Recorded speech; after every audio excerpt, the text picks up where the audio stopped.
Hey everyone, I am Kelly and I'm here to read chapter 17 of The Secret Garden. It's called A Tantrum. She had got up very early in the morning and had worked hard in the garden, and she was tired and sleepy. So as soon as Martha had brought her supper and she had eaten it, she was so glad to go to bed. As she laid her head on the pillow, she murmured to herself, I'll go out before breakfast and work with Dickon, and then afterward, I believe, I'll go to see him. She thought it was the middle of the night when she was wakened by such dreadful sounds that she jumped out of bed in an instant. What was it? What was it? The next minute, she felt quite sure she knew. Doors were opened and shut, and there were hurrying feet in the corridors, and someone was crying and screaming at the same time, crying and screaming in a horrible way. It's Colin, she said. He's having one of those tantrums the nurse called hysterics. How awful it sounds.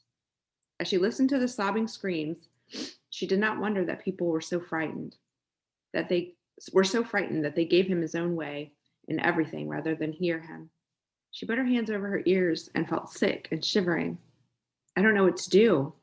I don't know what to do, she kept saying. I can't bear it. Once she wondered if he would stop if she dared to go to him, and then she remembered how he had driven her out of the room and thought that perhaps the sight of her might make him worse.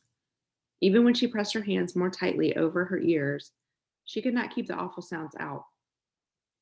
She hated them so and was so terrified by them that suddenly they began to make her angry, and she felt as if she should like to fly into a tantrum herself and frighten him as he was frightening her. She was not used to anyone's tempers but her own. She took her hands from her ears and sprang up and stamped her foot. He ought to be stopped. Somebody ought to make him stop. Somebody ought to beat him, she cried out. Just then she heard feet almost running down the corridor, and her door opened and the nurse came in. She was not laughing now by any means. She even looked rather pale. He's working himself into hysterics, she said in a great hurry. He'll do himself harm. No one can do anything with him. You come and try, like a good child. He likes you. He turned me out of the room this morning, said Mary, stamping her foot with excitement. The stamp rather pleased the nurse. The truth was that she had been afraid she might find Mary crying and hiding under her bed. That's right, she said. You're in the right humor. You go and scold him. Give him something new to think of. Do go, child, as quick as you ever can. It was not until afterward that Mary realized that the thing had been funny as well as dreadful, that it was funny that all the grown-up people were so frightened that they came to a little girl just because they guessed she was almost as bad as Colin himself. She flew across the corridor, and the nearer she got to the screams, the higher her temper mounted. She felt quite wicked by the time she reached the door. She slapped it open with her hand and ran across the room to the four-posted bed. You stop, she almost shouted. You stop. I hate you. Everybody hates you. I wish everybody would run out of the house and let you scream yourself to death. You will scream yourself to death in a minute, and I wish you would. A nice, sympathetic child could neither have thought nor have said these things, but it just happened that the shock of hearing them was the best possible thing for this hysterical boy whom no one had ever dared restrain or contradict. He had been lying on his face, beating his pillow with his hands, and he actually almost jumped around. He turned so quickly at the sound of her furious little voice. His face looked dreadful, white and red and swollen, and he was gasping and choking, but savage little Mary did not care an atom. If you scream another scream, she said, I'll scream too, and I can scream louder than you can, and I'll frighten you. I'll frighten you. He had actually stopped screaming because she had startled him so. The scream which had been coming almost choked him. The tears were streaming down his face, and he shook all over. I can't stop, he gasped and sobbed. I can't. You can, shouted Mary. Half that ails you is hysterics and temper. Just hysterics, hysterics, hysterics. And she stamped each time she said it. I felt the lump. I felt it, choked out Colin. I knew I should. I shall have a hunch on my back, and then I shall die. And he began to writhe again and turn on his face and sobbed and wailed, but he didn't scream. You didn't feel a lump, contradicted Mary fiercely. If you did, it was only a hysterical lump. Hysterics make lumps. There's nothing the matter with your horrid back, nothing but hysterics. Turn over and let me look at it. She liked the word hysterics and felt somehow as if it had an effect on him. He was probably like herself and had never heard it before. Nurse, she commanded, come here and show me his back this minute. The nurse, Mrs. Medlock, and Martha had been standing huddled near the door, staring at her, their mouths half open. All three had gasped with fright more than once. The nurse came forward as if she were half afraid. Colin was heaving with great, breathless sobs. Perhaps he won't let me, she hesitated in a low voice. Colin heard her, however, and he gasped out between two sobs. Show her. She'll see them. It was a poor, thin back to look at when it was bared. Every rib could be counted out and every joint of the spine, though Mistress Mary did not count them as she bent over and examined them with solemn, savage little face. She looked so sour and old-fashioned that the nurse turned her head aside to hide the twitching of her mouth. There was just a minute's silence, for even Colin tried to hold his breath, while Mary looked up and down his spine, and down and up, as intently as if she had been the great doctor from London. There's not a single lump there, she said at last. There's not a lump as big as a pin, except backbone lumps, and you can only feel them because you're thin. I've got backbone lumps myself, and they used to stick out much as yours do, until I began to get fatter, and I'm not fat enough yet to hide them. There's not a lump as big as a pin. If you ever say there is again, I'll laugh. No one but Colin himself knew what effect those crossly spoken childish words had on him.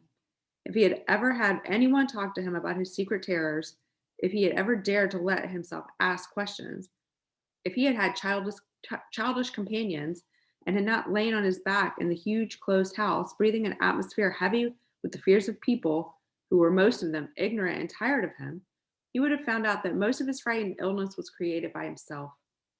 But he had lain and thought of himself and his aches and weariness for hours and days and months and years.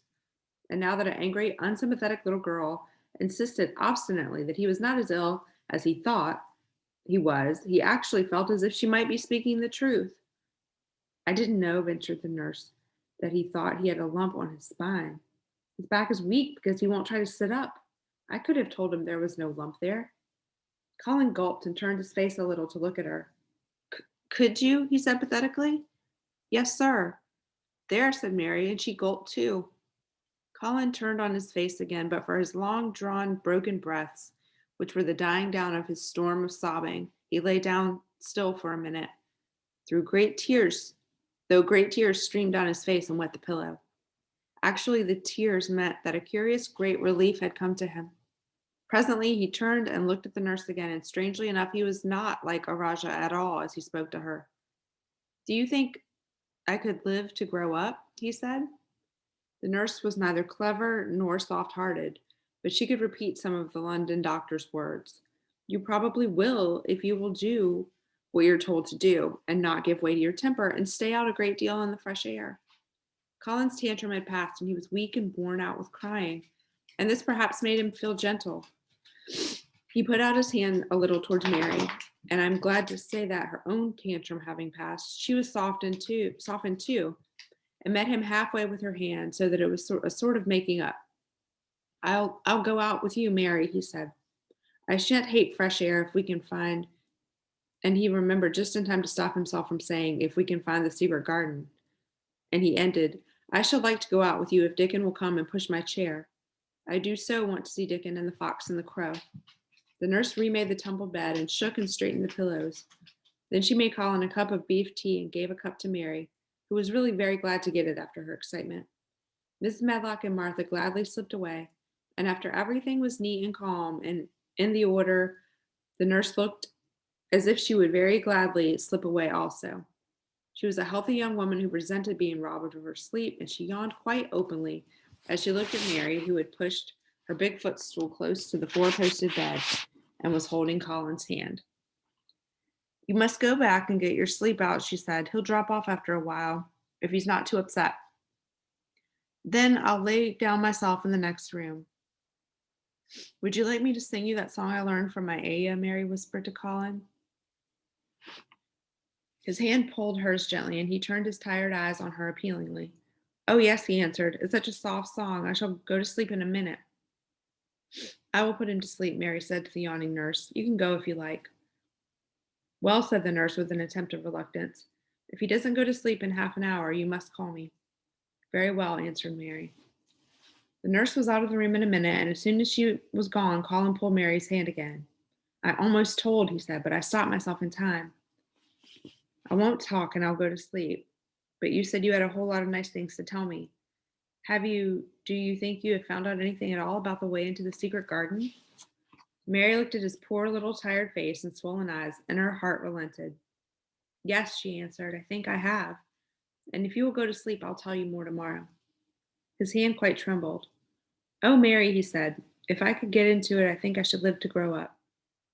Do you suppose that instead of singing the Aya song, you could just tell me softly, as you did that first day, what you imagine it looks like inside? I'm sure it will make me go to sleep. Yes, answered Mary, shut your eyes. He closed his eyes and lay quite still, and she held his hand and began to speak very slowly and in a very low voice. I think it has been left alone so long that it has grown all into a lovely tangle. I think the roses have climbed and climbed and climbed until they hang from the branches and walls and creep over the ground, almost like a strange gray mist. Some of them have died, but many are alive, and when the summer comes, there will be curtains and fountains of roses. I think the ground is full of daffodils and snowdrops and lilies and iris working their way out of the dark. Now the spring has begun. Perhaps, perhaps. The soft drone of her voice was making him stiller and stiller, and she saw it and went on. Perhaps they are coming up through the grass, and perhaps there are clusters of purple crocuses and gold ones. Even now, perhaps the leaves are beginning to break out and uncurl, and perhaps the gray is changing, and a green gauze veil is creeping and creeping over everything. And the birds are coming to look at it because it is so safe and still. And perhaps, very slowly, and slowly indeed, the robin has found a mate and is building a nest. And Colin was asleep. And that's the end of the chapter.